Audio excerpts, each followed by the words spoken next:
Geek Therapy Radio.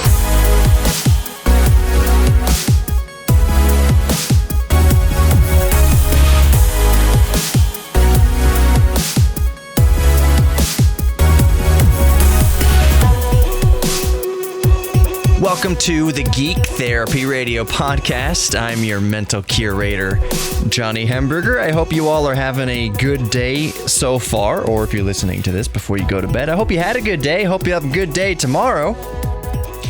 In this episode of Geek Therapy Radio podcast, as I alluded to last night, or promised last night, today we're going to talk about the time Johnny Carson almost ran over my mom in his Delorean. But first, I'm going to set the stage and paint the picture a little bit of backstory as to why my mother was in front of Johnny Carson's Delorean.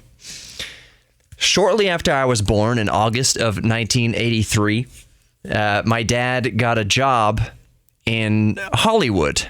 My dad's name was Alan Hamburger. For those of you who may not know, he was a local Houston anchorman on Channel 13, ABC Channel 13, right before Art Rascon took over.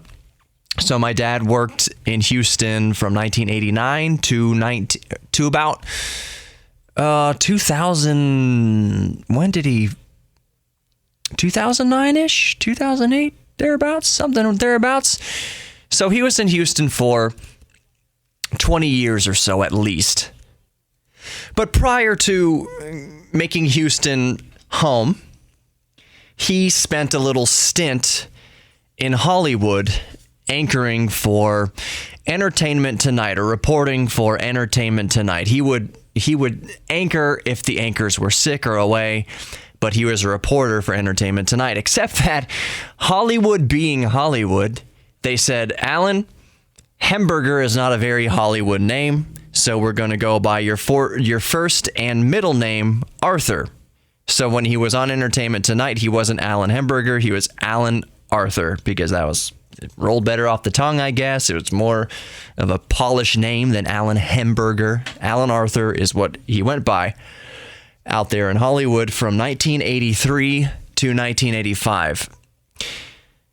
So he would go to different galas and events and Oscars and parties and interview celebrities and doodly-doo and doddly-da, and I was a baby and I didn't remember any of this, but he'd bring me along and my mom to different parties, and the celebrities would oogle me and ogle me and coochie-coo me and all that stuff. Again, I was just a little baby crapping my pants and just spitting up, so not much has changed since then, but regardless, I'm painting the picture here. And remember, this is early 80s, so picture the early 80s fashions, picture early 80s movies. So, you've got, this is before Back to the Future even, so you got Ghostbusters, you have Amadeus. Oh man, so many great movies came out in the early 80s. And this is kind of when Steven Spielberg was at the beginnings of his career. Steven Spielberg's career dates before that, but this is when, 82, 83. This is when he was working on Back to the Future, a movie that featured the DeLorean. But anyways, that was this time period. Karate Kid, all this good stuff.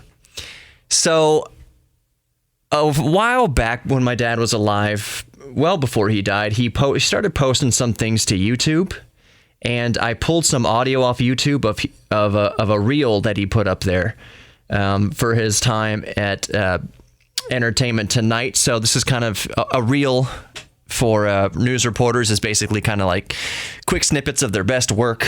It's kind of like a visual resume. So I was able to pull some audio here of his time in Hollywood. So I'm going to play that here, and then I'm going to go over the list of celebrities that you hear that he's interviewing in this clip. So I'm going to roll the clip. It's a few minutes long, and I'll join you at the end of it here. It's actually pretty fascinating. Here's my pops in Hollywood.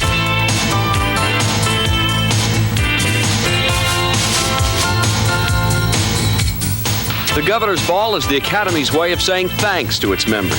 It's also a party meant to celebrate the winners and console the losers. Well, there's no consolation necessary. I mean, 1 of 5 is not a bad win. Am I going to console myself at all? What do you mean? Well, I mean, you didn't win. I know I didn't, but it gives me something to look forward to, doesn't it? I feel like I'm a winner for being nominated. You know, that's a terrific honor. I can't say that I'm not disappointed that we didn't win something, but we have some good things to shout about. I'm sorry we didn't get the best picture, but there you go. Obviously the best film won. For one of the show's producers, the most important picture of the night was on the small screen. Is Gregory Peck pleased with the way his telecast went? Yes, I am. Yes. I think we cut about 35 or 40 minutes out of it, which no one missed, I'm sure. I like the entertainment. I like the personalities. I think the awards were well distributed. I hope everybody's happy. The governor's... All right. I think this is as good a time as any for Stephen and I both to tell you that we're going to sue you for the use of the letter ZT, and this constitutes our oral summons and complaint. Stephen, a few words, if you will, on Sid. What qualifies this man to be the pioneer of the year? He's very tall. He's over 6 feet. All pioneers must be over 6 feet. Lucy, since you're talking, we're dealing with a Hall of Fame here. I want to ask you a question about comedy, timeless comedy, the kind of comedy that you've done, the kind of comedy that Milton Berle has done that is considered basically timeless. You've been a friend of Bob's for a long time, yes, but I don't push it. Tell me about his talent. Tell me about Bob's appeal. Well, his appeal is mostly for people on their way out. I mean, if you're closing your eyes and you're critical, you open up one eye and you listen to Bob. It sort of relaxes you. Thanks a lot, Mr. Rickles. Appreciate you being here. Hey, thanks for giving me this shot. All right, so here's the list of celebrities you just heard my dad interviewing in order. Pat Morita, who played Mr. Miyagi in Karate Kid. Tom Hulce, how do you pronounce his name? Hulce, Hulce, or Hulce? I don't know. Tom Hulce. He played Mozart in Amadeus. He was also in Animal House. He did not win an Academy Award after this. This year. Listen again to how savage my dad was to Tom Hulce. Am I going to console myself at all? What do you mean? Well, I mean, you didn't win. I know I didn't, but it gives me something to look forward to, doesn't it? Well, I mean, you didn't win. Okay, continuing down the list. Next was Jeff Bridges, Sam Waterston, Richard Goodwin, Gregory Peck, Steven Spielberg, Lucille Ball, and Don Rickles, who was my favorite in this little clip that my dad uploaded here. Thanks for giving me this shot. Don Rickles was freaking hilarious. So anyways, that's kind of what he did. That's what is his job for a couple years. And you might wonder, maybe curious as to why he didn't stay in Hollywood. And I'll put a link in this podcast description to this video so you can see my dad. And, my dad was he looked like a reporter. He looked like he was a handsome gentleman. That's where I got my looks from. Wink, wink. He was just a cookie cutter, quintessential, perfect news reporter. So he had a pretty sweet gig there in Hollywood for a couple years, and you wonder why he would give it up. It's a question that I asked. What happened? Why didn't we stay in Hollywood? Why did we come back to San Antonio for a little while and then on to come here to Houston? And basically what it amounted to for my dad was when it came time to discuss renewing the contract. I think back then, if it isn't the same way now, contracts are usually 2 or 3 years or so. So 83 to 85 came time to renew a contract, and my dad, he didn't want to renew it. He's basically he has expressed his concern about raising kids in Hollywood. He had a young family at this point. I was number 4. My little brother was born out in Los Angeles during this time. So we had 5 children. Two of my older brothers were, they were, how old were they at that time? 7, but under 10 years old. Yeah, under 10 years old. I guess Aaron would have been 7 or 8 years old. And the idea of raising teenagers and young adults in Hollywood did not appeal to him. He did not want to raise us in that element. 2, I think he was just sick and freaking tired of reporting on celebrities and gossip. That when he went to school for journalism, that's not what he envisioned. He wanted to be flying into, he wanted to be not flying into war zones because he was in Vietnam. Maybe he didn't want to go to war again, obviously, but he wanted to go cover these big stories. So he would go to the Vatican. He would go to Somalia. He would go to Oklahoma City after the Oklahoma City bombing. He went to report on the real news and the real issues. So his time in Hollywood, though they were promising and well paid and all that good stuff, I can completely understand this war going on in his heart, that he may have felt like he was kind of selling out a little bit. Oh, here, more celebrity gossip. What the hell am I doing every night? I'm reporting on a spat between two celebrities. This is not news. This is not fulfilling. So I know that he had that divide in his heart. So there was that divide in his heart, plus not wanting to raise his 5 children in Hollywood. So he made the decision that he wasn't going to pursue renewing a contract, and they came back to San Antonio briefly, and then he signed on with ABC here in Houston, and then for 10 more years with the CW, which was Warner Brothers, Time Warner. I forget what it is. I don't even know what it is now. But he was over there at CW 39. So let's talk about the time Johnny Carson almost ran over my mom in the DeLorean. It was after one of these, and this is according to her and according to my dad when he was alive. And there's not many details here beyond just the fact that they were at one of these Hollywood parties. It was 1984, 1985. I don't want to besmirch Johnny Carson's legacy too much, but or his estate. It's not libel or anything against his estate. That it's been well documented that Johnny Carson suffered for a while with alcoholism. So on this particular night, he got in his DeLorean. Why would he have? Second question: why did he have a DeLorean? It's also very fascinating. Johnny Carson invested $500,000 of his own money into the DeLorean Motor Company. And it's a very famous story that Johnny Carson was one of the first to take delivery of the new DeLorean in a very high-profile event where he was stranded on the side of the road by his DeLorean because he got trapped inside. The technical details of this matter are that the first DeLoreans that were shipped had small alternators that could not keep the car charged, so he stalled, he could not turn his lights on, he could not start the car. It was very bad press.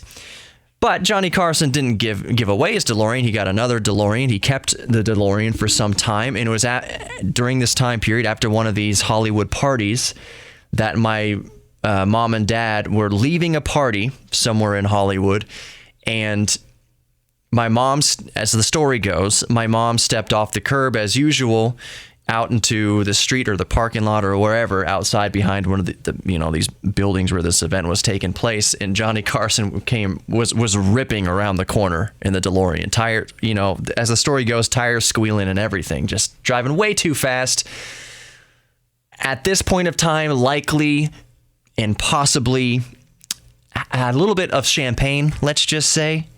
So my dad heard this, saw him flying around the corner in his DeLorean, and grabbed my mom's arm and yanked her back onto the curb before Johnny Carson, as the story goes, didn't even tap the brakes and just kept going, just was flooring it out of there. And he almost ran over my mom, hit my mom in the DeLorean. Funnily enough, and that's really the end of that story. It's for whatever it was worth. Interestingly enough, again, around this time period, John DeLorean was under investigation for allegations of drug trafficking. My dad was in Hollywood at this time, working for Entertainment Tonight. My dad spent time at... he regaled a story where he was at... What's his name? Larry Flint? The porno magnate, Hustler magazine. What is Larry Flint? The guy, he was in a wheelchair. He had what was his disease? But he was relegated to a wheelchair. kind of a sleazy gentleman, as you could imagine. But Mr. Flint said that he had damning evidence on tape of that would hurt John Delorean in this trial in regards to drug trafficking and all that.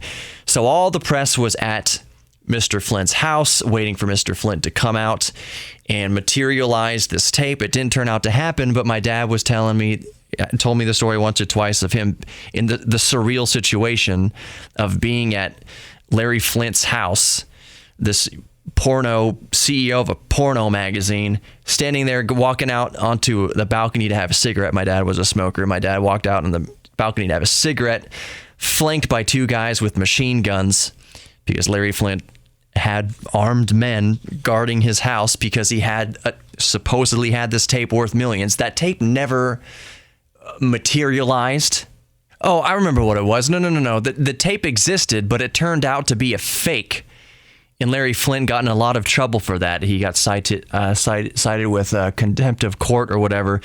Supposedly, this tape contained a government informant threatening John Delorean into taking the cocaine deal. That tape was a fake. It didn't exist. John Delorean got out of entrapment. He was not accused of any, he was not convicted of any crime. They did make a good enough case that it was FBI entrapment, so Delorean didn't wind up needing this tape anyways, even if it was a real tape.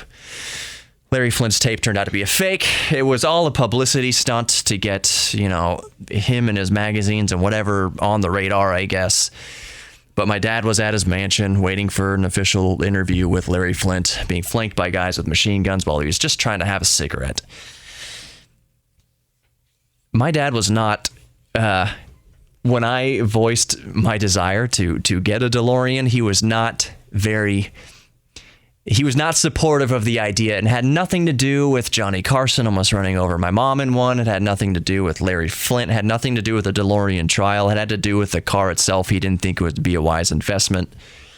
It turned out to be a wise investment, and after we got the car, he warmed up to it. But it's kind of funny. He in that clip that I aired, he's interviewing Steven Spielberg. And at the time, Steven Spielberg was working on Back to the Future. Back to the Future, obviously, like for many people, was the movie that put the DeLorean in front of me. And once I realized it was a real car you could buy, it blew my mind that you could actually own a car from Back to the Future. It all kind of ties together. It's all interweaved with everybody and everything. At least in my life, in regards to the DeLorean, it's all very fascinating. All very fascinating. I hope you enjoyed this episode of Geek Therapy Radio Podcast. If you haven't subscribed, please subscribe and tell your friends if you think they'll like the show. Remember that you are loved. You are worthy of love. We're all geeks about something. Embrace your inner geek. Be good to yourselves and others. Really, honestly, please be good to yourself. I know that sometimes it's easy to be good to others. It's almost impossible sometimes to be good to ourselves, treat ourselves with respect. So please work on doing so. It's the best thing you can do for yourself. And I'll catch you in the next one. Well, I mean, you didn't win. I know I didn't, but it gives me something to look forward to, doesn't it? Savage!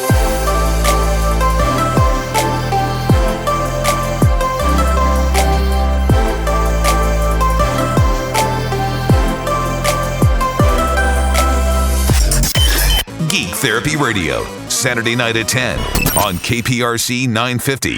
Or listen anytime on our iHeartRadio app.